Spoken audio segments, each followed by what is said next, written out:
සුබ දවසක් ඔයගොල්ලෝ හැමෝටම. හැමෝම හොඳින් ඇති කියලා මම හිතනවා. අද අපි ටිකක් කතා කරමු අපේ මනසට එන සිතුවිලි ගැන. අපේ මනසට පීඩාකාරී සිතුවිලි, අසුභවාදී සිතුවිලි එනවනේ. ඒ වගේ සිතුවිලි වලින් ගැලවෙන්න කොහොමද කියලා අපි බලමු. අද සමාජයේ ගොඩක් දෙනෙක් මේ ජීවිතේ තෘප්තිමත් නෑ වගේම සිතේ ලොකු පීඩාවකින් හා කලකිරීමකින් තමයි ජීවත් වෙන්නේ.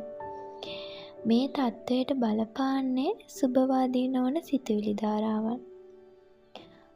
ඔයා යම්කිසි කාරණාවක් ගැන නිතර සිතන්නේ අසුභවාදීවම නම් ඔයාට ඒ දේවල් සිද්ධ වෙන්නේ නරකටමයි.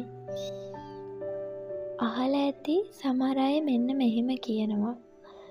මට මෙනේ අනේ වෙන්නේ, මට නෑනේ, අපි දෙයක් කළොත් ඒකෙත් පරහක්. එකින් එක කරදර, ඉවරයක් වෙන්නෙම නෑ.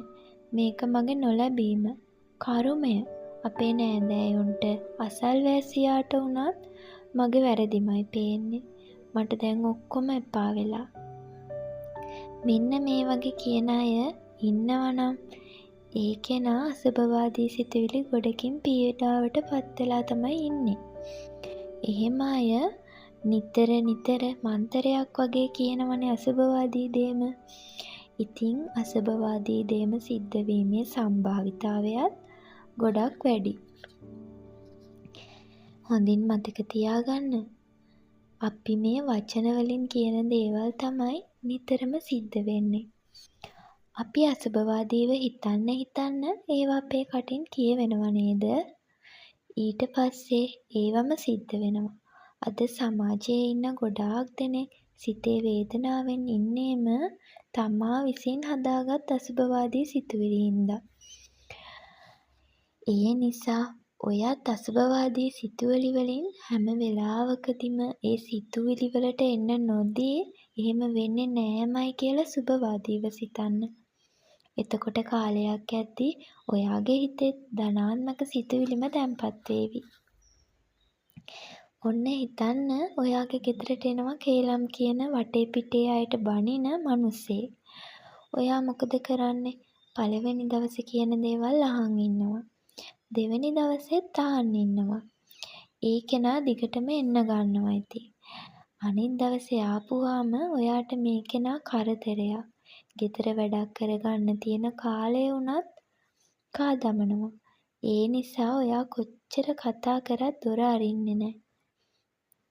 ඔහොම කාලයක් එයා එද්දි ඔයා ගෙදර නෑ වගේ ඉන්නවනේ. ඉතින් අර මිනිස්සයාට ඔයාගෙන් ප්‍රතිචාරයක් නැති හින්දා එයා එන එක නවත්තනවා. ඔන්න ඔය වගේම තමයි මේ සිතුවිලි. මේ සිතුවිලි දිහාත් මෙන්න මේ විදිහට බලන්නකෝ.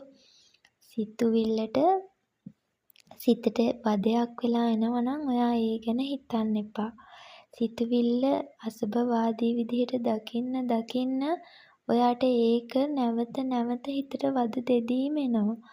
මොකද මේ එන අසුභවාදී සිතුවිලි ගොඩාක් පීඩාකාරී, අසහනකාරී. ඒ නිසා ටික පුරුදු වෙන්න.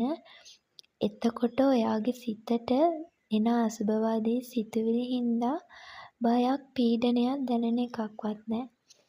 එහෙනම් ඔයාලා හැමෝටම බුදු සරණයි.